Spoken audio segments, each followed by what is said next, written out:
Welcome back to Lost Cause Ranch and what is a day in the life of a Land Rover hoarder. Yes, we're back to being a hoarder, but more on that a little bit later in the video. Today's video wasn't actually supposed to be a day in the life of a Land Rover hoarder. It was supposed to be one of the regular videos on the LR4 truck. We've been over here welding off the rest of the aluminum flatbed, but in the process of that, the TIG welder stopped doing the welding part. And as you can probably guess, that puts a damper on progress. So we're gonna dive into what's going on here, see if we can figure out what we gotta do or if we gotta go order another welder. And I guess this is as good a time as any to flip the schedule back to the correct order, and the next video will be on the LR4 truck, one way or another. If you haven't caught our Day in the Life series, this is just the behind the scenes as to what goes on a weekly basis of someone who owns 20-some Land Rovers, including some with too many axles.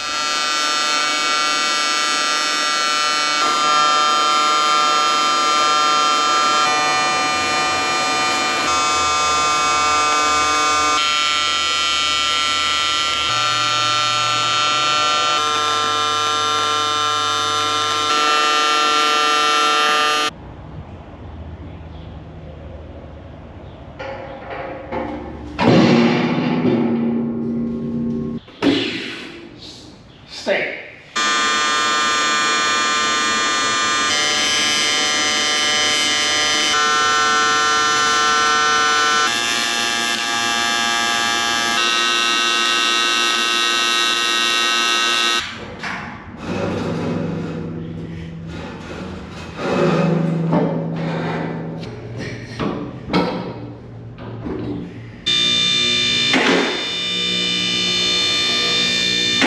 So we've been doing quite a bit of welding on this, and aluminum welding takes a lot of amperage, especially when you're welding thicker stuff of the structural variety. And my little Thermal Arc 186 inverter TIG has been doing a good job. It's warm out, we're running it at a high duty cycle, so I've been giving it breaks, but when we came back from one of the breaks, it just didn't fire the arc off. It would show the amps and everything, which is a tad worrisome because a lot of times on inverter machines, when you lose the high frequency or the AC side of stuff, it's a death sentence for them. And I don't want to lose our little guy. Although that guy has put in a lot of work throughout its life, it may be time to upgrade it and move it along. A little bit of my stuff may need to be updated.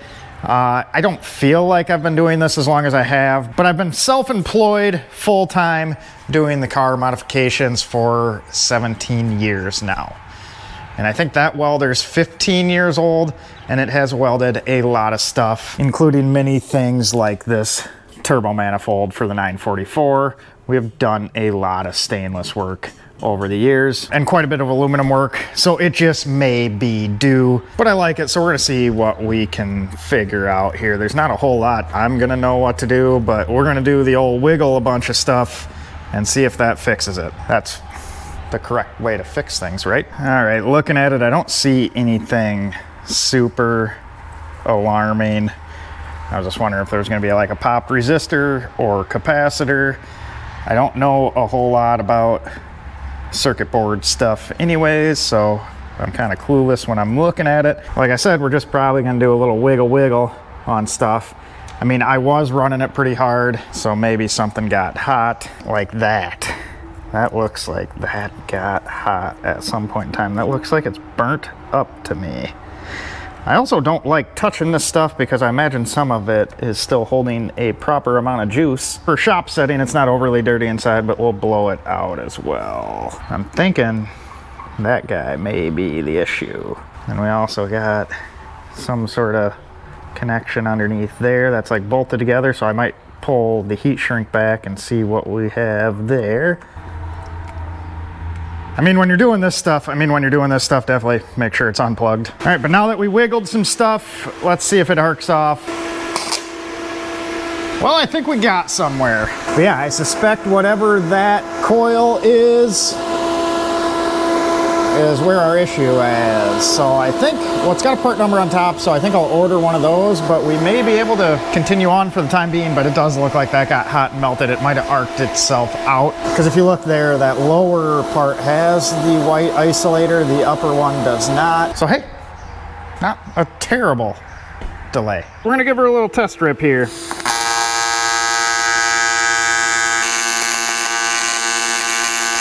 Good frickin' deal. We're gonna bust through a little bit more of this while it's working. And I think it functions well enough that we can button it back up. When this quit working, I was pretty sure it was gonna have to get replaced, so I'm happy it's going again. I really like this guy. This was like cutting edge technology when we purchased this, because even the big two, Miller and Lincoln, didn't really pursue the inverter stuff until some of these smaller companies like Thermal Arc and HTP really kind of made it hit, because they weld so much better than the old square wave stuff. So my first welder I purchased was a Synchro Wave 200. Bought that right after high school. That thing was awesome. Bought it at the same time as I purchased my lathe. Cool thing about welders like this is they really don't lose value. So I bought that Synchro Wave, used it for 3 years, sold it for the same money as what I paid for it. This guy, 15 years later, used, probably actually sells for more than what I paid for it because of inflation and all that good stuff. And that lathe I purchased right out of high school 20 years ago is also still worth more than I paid for it. Not that you should buy tools as an investment, because they aren't an investment, but buying quality tools is kind of like parking money from what I found. They don't keep up with inflation, but they're just always worth what you paid for them, or close. But the big bonus is you gotta make cool stuff with them along the way. And I don't always buy the best of the best, but it's never hurt me when I have.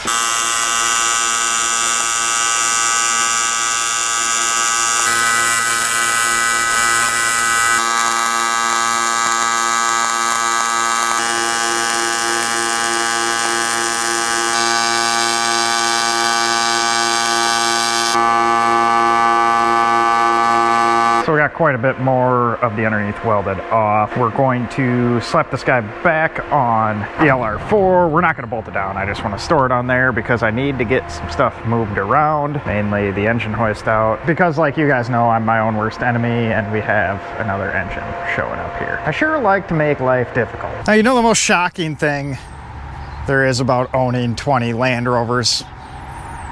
That somehow the Toyota needs more maintenance. Yes, we're doing spark plugs in Jamie's car. And no, it's not actually that unreliable.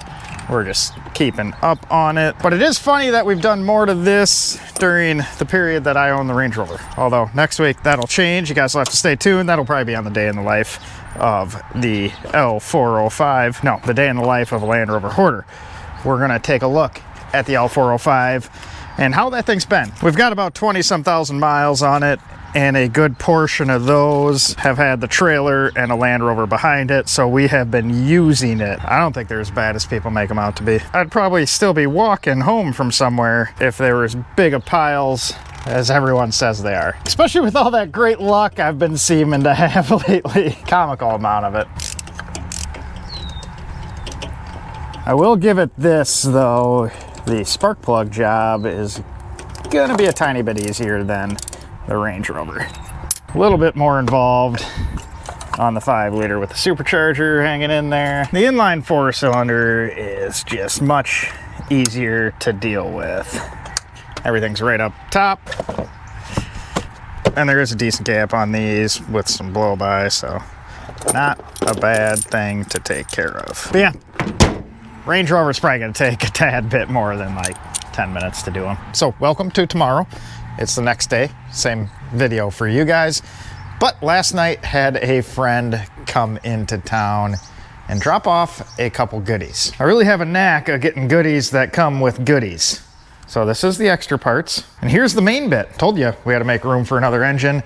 Just what Joe needs, but this thing's kind of freaking quirky cool. Obviously you can read that, Isuzu. Pretty interesting setup there, but what is more interesting is what's going on here. I believe we got a Mopar Torque Flight transmission, but the cool piece is right there. That's an adapter plate, and what do you think it adapts to? Yes, an LT230, because why would we have something that didn't go to a Land Rover? Cool little piece there. Can you guys guess what had a Mopar transmission to an LT230? This is a factory piece, but the other really cool part sits inside of this tote here.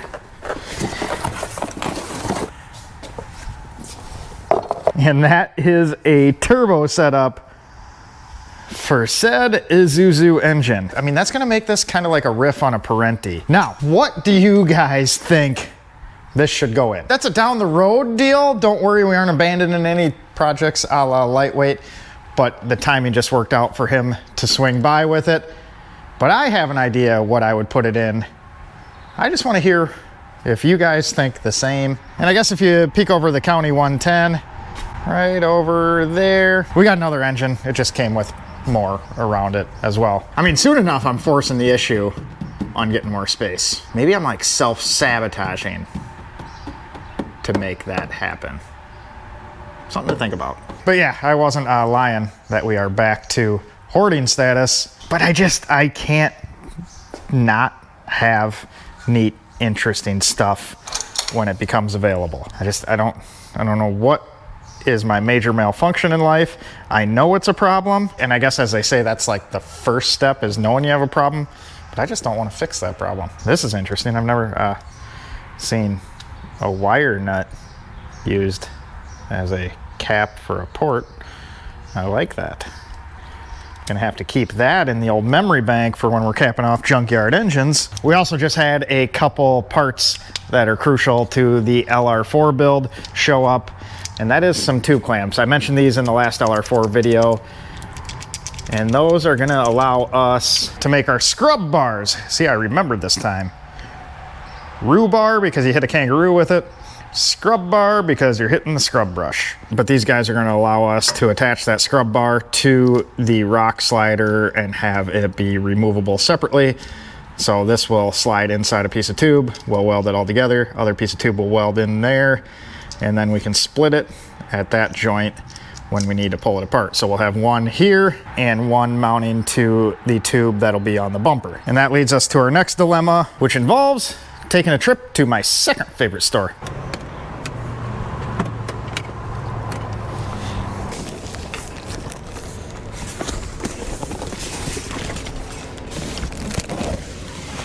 Harbor Freight, of course. And this thing is heavier than I thought it'd be.